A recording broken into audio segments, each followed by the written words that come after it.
আজকে বিএডরা যতই যা বলুক, প্রাথমিকে কিন্তু ডিএলএড বৈধ বৈধ বৈধ। আমরা এর আগেও কিন্তু পর্ষদ সভাপতিকে জানিয়েছি, কোনো এডিট অপশান থাকবে না, কোনো এডিট অপশান থাকবে না। যে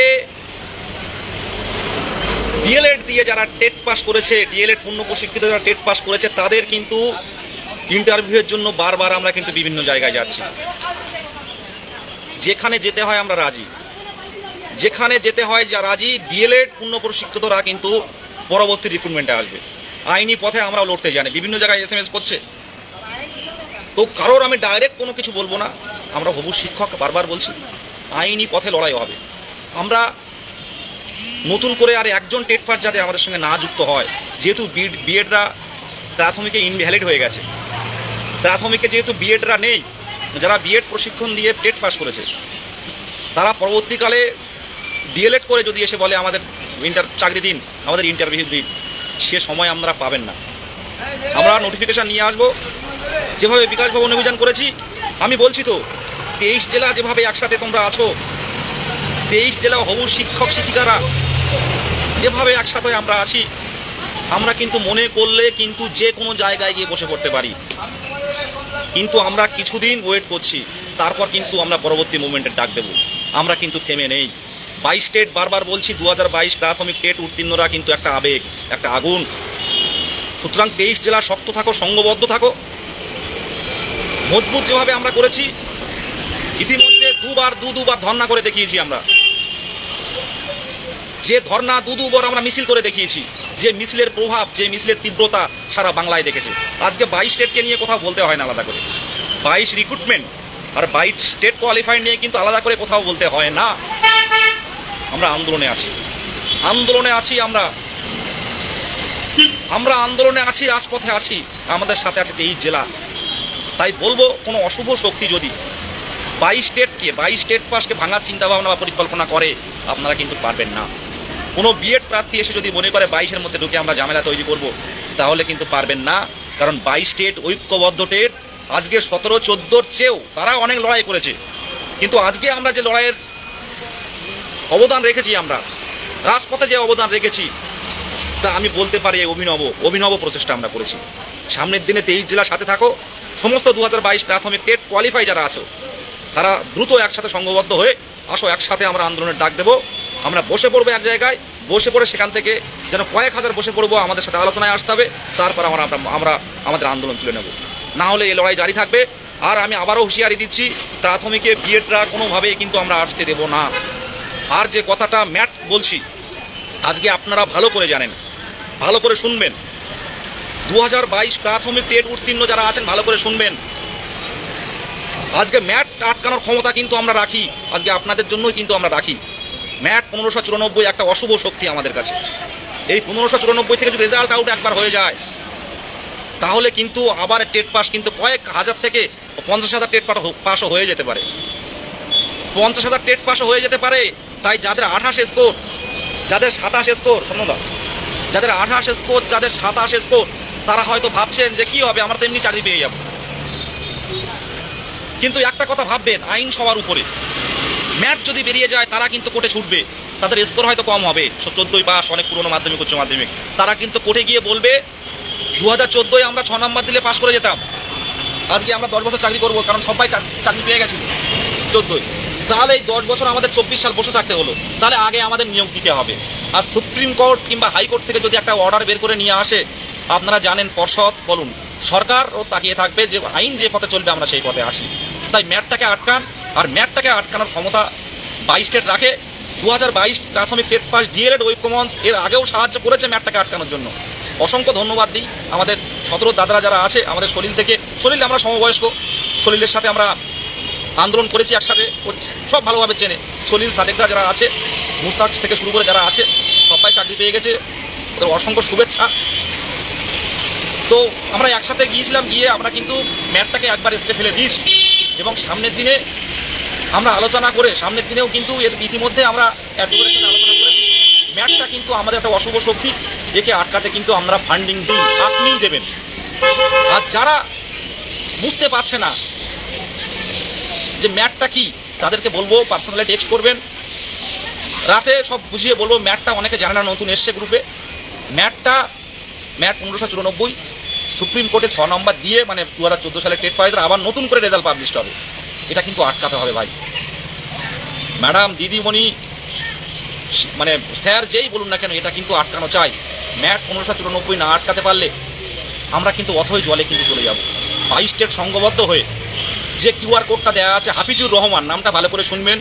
হাফিজুর রহমানের অ্যাকাউন্টে আপনারা যে সামান্য ফান্ডিং আমাদের স্বপ্ন পূরণের জন্য কিউআর কোডটা দেখে নেবেন, হাফিজুর রহমান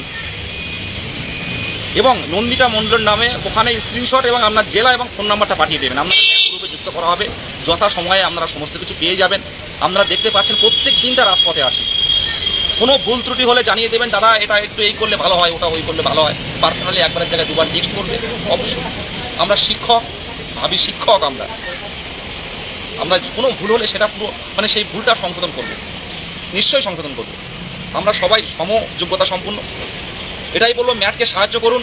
ম্যাটটাকে যদি ঢুকে যায় তাহলে কিন্তু কিচ্ছু করার থাকবে না। 22 স্টেট কিন্তু হারিয়ে যাবে। 14 এই 6 নম্বর পেয়ে কিন্তু ওরা আগে ইন্টারভিউ দাবি করবে নতুন ভ্যাকান্সিতে। আর আইন যদি বলে দেয় একবার, আইন থেকে যদি অর্ডার বের করে নিয়ে আসে হাইকোর্ট থেকে, তাহলে কিন্তু কিচ্ছু করার থাকবে না। হাত জোর করে বলছি, কিচ্ছু করার থাকবে না। ম্যাটটাকে আটকান। হাফিজুর রহমানের অ্যাকাউন্টে আপনারা 500 টাকা করে দিয়ে সাহায্য করুন। প্রত্যেকটা জেলায় কোনো দিকে না ভেবে, কোনো ভাবনা চিন্তা না রেখে আমি বলছি, ম্যাট আটকে দেবো, ম্যাট আটকে দেবো, ম্যাট স্টে ফেলে দেবো। আর 14 থেকে সবাই জানে 22-এর মুখ বলতে কি, আমি খাওয়া ছেড়ে দিয়ে আমি বাড়ি ছেড়ে মেসে থাকি। আমি মেসে থাকি, আমার রান্নাবান্নাও কীভাবে করি আপনারা জানেন। প্রত্যেক দিনে আলু সিদ্ধ ভাত খেয়ে কাটাতে হয়। তো আপনারা জানেন যে মানে রেজাল্টের পথ থেকে কিন্তু পথে আছি, যে কোনো জায়গায় আমি আছি। আজকে প্রত্যেকটা ইউটিউবারকে ধন্যবাদ দেবো। প্রত্যেকটা ইউটিউব যেভাবে আমাদের এই পরিশ্রমকে তুলে ধরছে, তাদেরকে অসংখ্য ধন্যবাদ। অসংখ্য ধন্যবাদ তাদেরকে, ইউটিউবারদের, যারা আমাদের পরিশ্রমকে তুলে ধরছে, আমাদের কাজকে তুলে ধরছে। আর ম্যাটকে আটকানোর জন্য আমি আবারও বলছি যে ম্যাটটা একটা আমাদের কাছে অশুভ শক্তি। এই ম্যাট আটকানোর ক্ষমতা কিন্তু আমরা রাখি যদি ফান্ডিং দেন। প্রচুর ফান্ডিং আসছে, কিন্তু যারা দেননি, দেন, ফান্ডিং দেন, সংঘবদ্ধ হন নিজের স্বার্থে। আপনি একটা ভাবি শিক্ষক, আইনি পথে কিন্তু যেতে হবে। রাজপথে তো আছি, কিন্তু ম্যাট চলে আসলে কিন্তু আমরা হারিয়ে যাব, সত্যি হারিয়ে যাব। এই কষ্ট, এই পরিশ্রম, সকাল থেকে মুড়ি খেয়ে আছি। অনেক সময় দিনের বেলা খাওয়া হয় না, কিন্তু আমি কিন্তু কারোর অভিযোগ করি না, কাউকে বলি না। আর আমার মুখ থেকে বা ঐক্য মঞ্চের মুখ থেকে আজ পর্যন্ত কাউকে কিছু বলেছি আমরা, কিন্তু আমার অবশ্যই জানা নেই। কোনোদিন আমরা ভাবি শিক্ষক, কেউ যদি না বোঝে একবারের জায়গায় দুবার বলে দিই, 22-এর স্বার্থে সবাই সাথে আসুন। এটুকুই বলবো। ম্যাটটাকে আটকানোর জন্য হাফিজুর রহমানের যে অ্যাকাউন্ট দেওয়া আছে, এই অ্যাকাউন্টে দেবেন।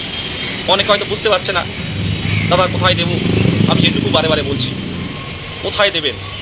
যারা লড়ছে তাদের দেবেন, যারা রাজপথে আছে তাদের দেবেন। বলতে তো বাকি নেই। 5% কেউ যদি 2% কেউ বুঝতে পারছে না, তাদেরকে বলবো, গতবারও সাহায্য করেছি, গতবারও স্টে পড়ে গেছে। আমি বলছি, ম্যাট হয়তো দুবার আমাদের কিন্তু দুবার আসতে পারে আমাদের সামনে। একবার স্টে ফেলে দেবো, পরে আরেকবার আসার সম্ভাবনা থাকতে পারে। তবে অন্তত একবার স্টে ফেলে দিয়ে তার মধ্যে আমরা নোটিফিকেশনটা নিয়ে আসি। আজ প্রত্যেকটা জেলায় কিন্তু, প্রত্যেকটা জেলায়, কোচবিহারে বিকাশ সাধন মুখস্থ বলে দেবো আমি, জলপাইগুড়ি ইমন, আলিপুরদুয়ার ইমন প্রীতি, মালদা শুভঙ্কর প্রসেনজিৎ, মুর্শিদাবাদ অলিউল আমাদের শাহাবুদ্দিন ভাই, আমাদের সাকিব, আমাদের আশিকুল ভাই, আমাদের হাকিম, মুর্শিদাবাদ মালদা গেল, দিনাজপুরের অভিজিৎ গেল, পূর্ব বর্ধমান আমাদের রাজলক্ষ্মী, পূর্ব মেদিনীপুর রাজলক্ষ্মী, পূর্ব বর্ধমান আমাদের কার্তিক ইন্দ্রজিৎ, পশ্চিম বর্ধমান আমাদের অক্ষয়, হাওড়া আমাদের শুভজিৎ পাখিরা, আমাদের মলি, আমাদের উত্তর 24 পরগনা আমাদের নন্দিতা, আমাদের অদিতি, আমাদের সুস্মিতা, আমাদের দক্ষিণ 24 পরগনা আমাদের ভাই অনিমেষ প্রত্যেক জায়গায় যায়, আমাদের প্রীতম, আমাদের সুভাষ, আমাদের হাওড়া বললাম, হুগলি আছে, আমাদের শিল্পা আছে, আমাদের দেবার্গ আছে, আমাদের সায়ন আছে। এই প্রত্যেকটা 23টা জেলায়, আমাদের বাঁকুড়ায় রয়েছে সৌরভ আছে, সারা আছে, জুহি আছে, আমাদের ঝাড়গ্রামে কল্যাণী আছে, আমাদের আর কোন জেলা বাজে সুশোভন আছে ঝাড়গ্রাম জেলায়, আমাদের নদিয়ায় আমাদের সাইদুল ভাই আছে, খুব ভালো ছেলে, আমাদের সাইদুল আছে, আনোয়ার আছে। প্রত্যেকটা জেলায় কিন্তু আমার মুখস্থ। এটাই ভালোবাসা, ঐক্যমঞ্চ, এটাই ভালোবাসা। আর এই জন্য ঐক্যমঞ্চ ডাকলে 2.5 মাসের বাচ্চা ফেলে দিয়ে মা চলে আসে, আমার গায়ে কাটা দিচ্ছে। 2.5 মাসের বাচ্চা ফেলে মা চলে আসে ঐক্যমঞ্চের ডাকে। কাজ করতে হয়, আসুন একসাথে পথে নামবো। 22-এর স্বার্থে রাতের অন্ধকারে বসে পড়বো রাজপথে। এই আমি আজ বড় ধরে নিবেদন করছি, আমরা পথে আসুন 22 স্টেটের স্বার্থে। আমি কিন্তু কোনো কিছু বলছি না, 22 স্টেটের স্বার্থে পথে নামতে হবে। ইন্টারভিউ সবার নিয়োগের দাবি। আমার ভাই, যে ভাইটার বয়স 42 বছর, সেও যেন চাকরি পায়। তাই সবার নিয়োগের সেই আওয়াজ আজ 50,000 প্রত্যেকটা চ্যানেল বলছে। এই 50,000টা কিন্তু আমার তৈরি, এই 2022 প্রাথমিক টেট পাস ঐক্যমঞ্চের তৈরি। আজ তাই প্রত্যেকটা চ্যানেল বলছে 50,000 ভ্যাকান্সি আছে। আমাদের দিদিও বলেছেন, আমাদের মাননীয় মুখ্যমন্ত্রীও বলেছেন 1.5 লক্ষ ভ্যাকান্সি আছে। 50,000-এর মতো, 60,000-এর মতো পুলিশ, বাদ বাকি সব কিন্তু প্রাথমিক শিক্ষক। তো আমরা বেরিয়ে যাব। পজিটিভ চিন্তাভাবনা করুন, জেলাগুলো শক্ত করুন। আর নেক্সট আন্দোলন আমরা কয়েকদিনের মধ্যে ডাক দেবো, অবশ্যই ডাক দেবো। বারে বারে হয়তো বিভিন্ন আধিকারিকরা বলছে আন্দোলন না করতে, কিন্তু আমরা বঞ্চিত, আমাদের অধিকার ছিনিয়ে নিতে আমরা পথে নামবো।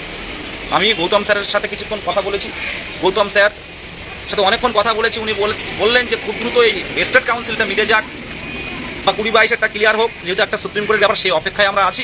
স্যারকে অসংখ্য ধন্যবাদ। স্যারকে যখন গেছি, বারে বারে দেখা করেছে, যখন গেছি স্যারের সাথে, যে মুহূর্তে গেছি আমাদের পর্ষদ সভাপতির সাথে, পুলিশ আধিকারিকদের সাথেও কথা হয়, সেই মুহূর্তে কিন্তু আমাদের দেখা করিয়ে দেয়। যে কোনো মুহূর্তে স্যারকে পর্ষদ সভাপতির সাথে দেখা করিয়ে দেয় যে তোমরা একবার আসো, 2বার আসো, অবস্থাগুলো বোঝো। আমি পজিটিভ আছি। আমি তো বলছি কেউ বঞ্চিত হবে না। যোগ্য যারা টেট পাস করেছে কেউ বসে থাকবে না। স্যারের সাথে বারবার আমরা কিন্তু বৈঠক করেছি, অনেকক্ষণ ধরে টাইম দিয়েছেন উনি আমাদেরকে ছেলে তুল্য ভাবেন। আর আমাদের অভিভাবক, স্বচ্ছতার প্রতীক শ্রদ্ধেয় গৌতম পাল মহাশয়কে অসংখ্য ধন্যবাদ 2022-এর মতো এত বড় একটা ঐতিহাসিক টেট নেওয়ার জন্য। এবং সাথে ধন্যবাদ আমাদের মুখ্যমন্ত্রী, আমাদের কাছের আমাদের অভিভাবিকা শ্রীমতী মমতা ব্যানার্জি মহাশয়াকে অসংখ্য ধন্যবাদ। আমরা খুব দ্রুত স্টেট কাউন্সিল মিটিয়ে আমাদের রিক্রুটমেন্ট প্রসেস চালু করুন। আর আমরা কোনো আইনি জটিলতায় যাব না। কিন্তু ম্যাটটা যেহেতু আমাদের কাছে, সবার কাছে ম্যাটটা 2014 সালের নতুন করে যে ইন্টারভিউ মানে রেজাল্ট পাবলিশ হবে, এটা করলে আমাদের হারিয়ে যাওয়ার সম্ভাবনা। আর আমরাই কিন্তু পারবো, পেরেছিলাম আমরা। গতবারের যে স্টেটটা পড়লো তাতে একটু হলেও আমাদের অবদান আছে। 2022 টেট পাসদের অবদান আছে, 2022 প্রাথমিক টেট পাসদের অবদান আছে, ভালো করে বুঝবেন। তাই বলবো, আবারও কিন্তু আমরা স্টে করব। সবার শুভকামনা, আশীর্বাদ, দোয়া কিন্তু আমরা চাই। যে যেখানে ভাবি শিক্ষক শিক্ষিকারা আছেন, যে নির্দিষ্ট QR কোড হাফিজুর রহমান লস্কর কাছে আপনারা ফান্ডিং করবেন। এবং আমাদের দিদিমণি নন্দিতা মণ্ডলের কাছে স্ক্রিনশট, নাম এবং জেলার নাম্বার পাঠিয়ে দেবেন। কেস আপডেট গ্রুপে যুক্ত করিয়ে দেওয়া হবে। এই বলে আমি শেষ করছি। আর খুব তাড়াতাড়ি কোথায় কীভাবে কী খরচ হচ্ছে না হচ্ছে, এটা আমাদের কমিটি আছে। কারণ ঐক্যমঞ্চ একটা সংঘবদ্ধ সংগঠন। তো সবাই কাজ করছে, প্রতিনিয়ত 23 জেলা কাজ করছে, দেরি হলেও কিন্তু আমরা সব কিছু সময়ে কিন্তু সব বিচার হবে। আমাদের উপরে কিন্তু উপরালা আছে, উপরে ভগবান আল্লাহ আছে, তিনি কিন্তু সব দেখছেন। দিনের শেষে কিন্তু আমরা মানুষ বেকার, যতক্ষণ পর্যন্ত আমরা আমাদের পছন্দের বিদ্যালয়ে যে প্রান্তে দিক যাব, পশ্চিমবঙ্গের যে প্রান্ত দিক চাকরি করতে যাব, বাচ্চাদের শেখাতে যাব, এই আশায় কিন্তু আমরা রাতে ঘুম আসে না। এই আশায় কিন্তু অনেক রাত চিন্তা করতে করতে, টেনশান করতে করতে সকাল হয়ে যায়। আবার বেরিয়ে পড়ি কোন আধিকারিক আছে, কোথায় কীভাবে গেলে কাজটা হবে। আমরা তো স্বচ্ছতার সাথে আছি। এই কষ্ট শুধু আমার কষ্ট না, আমার 23 জেলার অনেক ভাই আছে, 23 জেলার অনেক। কাল একটা দিদির সাথে কথা বলছিলাম, দিদি হচ্ছে আলসার পেশেন্ট, আলসার হয়ে আছে। দাদা তোমার একবার, মিথ্যা কথা নয়, দাদা তোমাকে একবার দেখতে চাই। দাদা হসপিটাল থেকে ফোন করেছে, তোমাকে একবার দেখতে চাই। এটা আমি বড় কথা বলছি না, এই কথা নিয়েও বলছি না। দাদা তোমাকে একবার আমি সামনাসামনি দেখতে চাই। তুমি যেভাবে মার্চ থেকে দেখে আসি আন্দোলন করছো, আর ইউটিউবে তো অটোমেটিক দেখায়। তো এইসব মানুষগুলোর মুখে যদি একটু দিনের শেষে হাসি ফোটাতে পারি, যদি একটা চাকরিতে ঢোকাতে পারি, যদি প্রতিবন্ধী যুবক সেই পৃথ্বীরাজ থেকে শুরু করে আমাদের সুভাষ থেকে শুরু করে প্রতিবন্ধী যুবকদের মুখে যদি একটু হাসি ফোটাতে পারি, এটাই আমার কাছে বড় পাওয়া, এটাই ঐক্যমঞ্চের কাছে বড় পাওয়া, এটা 22 স্টেটের কাছে বড় পাওয়া। আসুন একসাথে সবাই মিলে লাগি। আজকে আমরা দিনের শেষে কিন্তু বেকার। একসাথে আসুন, একসাথে লড়াই হবে। একসাথে আমার পুরো 22 স্টেট আমরা থাকছি, সংঘবদ্ধ থাকছি। আমরা ম্যাটকে আটকানোর জন্য হাফিজুর রহমানের অ্যাকাউন্টে আজকেই ফান্ডিং করুন যারা দেননি। এই বলে আমি শেষ করছি, ম্যাটটাকে আটকান। আর বিএডের বিষয়টাও আমরা দেখছি, ভাবনা চিন্তা আছে, আমাদের এক্সপার্ট আছে, আইনজ্ঞ আছে যারা চিন্তাভাবনা করে বিগত দিনে কীভাবে আটকানো গেছে তাদের নিয়েও আমরা সবার কাছ থেকে কিন্তু আমরা সাজেশন নিই। এই বলে শেষ করছি। আমাদের পূর্ব বর্ধমান থেকে একটা কথা বলবো, পূর্ব বর্ধমান থেকে আমাদের সদনন্দ দায় এসছে। কত বয়স একটু বলো তোমার? বয়স আমার প্রায় 40-এর কাছাকাছি, 37-এর উপরেই বলা চলে। তা আমারও তো দেওয়ালে পিঠ থেকে গিয়ে এখন দেওয়াল ভেঙে গেছে অবস্থা। তাই বলছি তোমরাও কেউ বাড়িতে বসে থেকো না, আমাদের সঙ্গে একটু সাথ দিও, এই হবে, এই করে রাখছি। আমাদের সামনের দিকে আছে আমাদের তাকে না দেখালে নয়, তুমি কিছু বলো। কিছু বলার নেই, সবাই সংঘবদ্ধ একই ছাতার তলায় সবাই আসো, আমরা কেউ ভাগযোগ হয়ে চাই না, সবাই 22 স্টেট আমরা আমাদের দিনের শেষে বেকার। তাই এই কথাটা বলতে চাইবো যে তোমরা আমাদের ভেরিফাইড গ্রুপে যুক্ত হও, আমাদের সাথে থাকো, সবাই সাধারণ সদস্য হিসেবে কাজ করো, সবাই সাধারণ সদস্য হিসেবে কাজ করো, ভালো কাজ করো। তারপরে আস্তে আস্তে আমাদের যত হিসাব নিকাশ এইসব সবগুলো দেওয়া হবে। আমাদের কাজ তো না মিটলে আমাদের কী করে এইসব সমস্ত কাজগুলো করা হবে? আমাদের প্রতিনিয়ত সবাই আন্দোলন করে যাচ্ছে, আর শীঘ্র আন্দোলনের ডাক দেওয়া হবে। সবাই ধৈর্য ধরুন, কবে নোটিফিকেশান আসবে, কবে এই নিয়ে কাট অফ কী হবে, এইগুলো নিয়ে ব্যস্ত থাকুন না। আমাদের কাজ আমাদেরকে করে যেতে হবে, প্রতিনিয়ত দিন রাত জেগে পরিশ্রম করে, এটাই সবার ভালো হোক, মঙ্গল হোক, এটাই আমরা চাই। শুনুন, আন্দোলনে একদিনে কোনো আন্দোলনে একদিনে কিন্তু কেউ সাকসেস পায়নি। আন্দোলনটা একদিনে পায়নি, তবে একদিন পাবে। আন্দোলনটা ধারাবাহিক রাখতে হবে, 1 নম্বর কথা, এবং আন্দোলনটা তীব্র থেকে তীব্রতর করতে হবে। আমি তো অবাক হয়ে গেছিলাম, আমার গায়ে কাটা দিচ্ছে, আমি অবাক হয়ে গেছিলাম, গায়ে শিহরণ যাচ্ছে একটাই কারণে, যে বিকাশ ভবন অভিযান, এ কী অভিযান! ওখানে গেলে আমি অবাক হয়ে যাই, আমার গা ঝাড়া দিয়ে ওঠে ওখানে গেলে। মানে যেভাবে নামছে ওঙ্কার দিয়ে, 22 স্টেটের মুক্তি চাই, 22 স্টেটের মুক্তি চাই, যেভাবে 23 জেলা নামলো, মানে অসাধারণ। পুলিশ সেদিন গেছিলাম, বলছে এ যাবৎকালের বড় আইন অমান্য তোমরা করে দিলে, হাত জোর করে বলছে আর এসো না। আমাদের পুলিশ যেভাবে তোমাদের তুলেছে, আমরাও চাই না এইভাবে তুলতে। আমি বললাম স্যার আমাদের নোটিফিকেশনটা দ্রুত দিন, এটাও আপনারা আলোচনা করুন। তা বললো এটা বিভিন্ন জায়গায় গেছে, আন্দোলনের তীব্রতাটা খুব দ্রুত ভাবা হচ্ছে। আর 22 নিয়ে কিন্তু অলরেডি ভাবনা চলছে। আপনারা হয়তো ভাবছেন কী ব্যাপার, 22 নিয়ে ভাবনা চলছে, শেষ হাসি কিন্তু আমরা হাসবো। একটু অপেক্ষা করুন, বসে নেই। আজকে রবিবার তো ঘরে বসে থাকতে পারতাম। আমার বাড়ি সুন্দরবন, আপনারা দেখেছেন হিঙ্গলগঞ্জ। আমি কিন্তু বাড়ি যেতে পারি না, সারাদিনে এত ব্যস্ত থাকি। আমি কিন্তু বাড়িতেও কথা হয় না, মেসে থাকে, রান্নাটুকু করি, আর কোনো মতে তাড়াহুড়ো করে চলে আসি। দীর্ঘদিন করে, কিন্তু আজ বলে না, দীর্ঘদিন, এই 1টা বছর আমি পড়ে আছি। আর দিনের শেষে কিন্তু চাকরিটা আমাদের সবার দরকার। এই পরিশ্রম কিন্তু সেদিনই সফল হবে যেদিন স্কুলে জয়েন করবো। অ্যাপয়েন্টমেন্টের লেটার হাতে ধরে শিক্ষক মহাশয়ের কাছে লিখে নেব যে আজকে আমি স্কুলে জয়েন করছি। এবং আপনারা যখন সবাই করবেন, শেষ হাসিটা সবাই যখন হাসবেন, আমাদের এই আন্দোলন, আমাদের এই পরিশ্রম সেদিনই সফল হবে। আর আজকে আমরা লড়াইয়ে আছি, আজকে যুদ্ধক্ষেত্রে আছি আমরা। এই যুদ্ধক্ষেত্রে কখনো কত প্রতিকূলতা সৃষ্টি হবে, সেই প্রতিকূলতা কখনো হারবো, কখনো জিতবো, কখনো পড়ে যাব, কখনো উঠবো, কিন্তু এই আন্দোলন কিন্তু ধারাবাহিক চলতে থাকবে। এই বলে শেষ করছি, নমস্কার।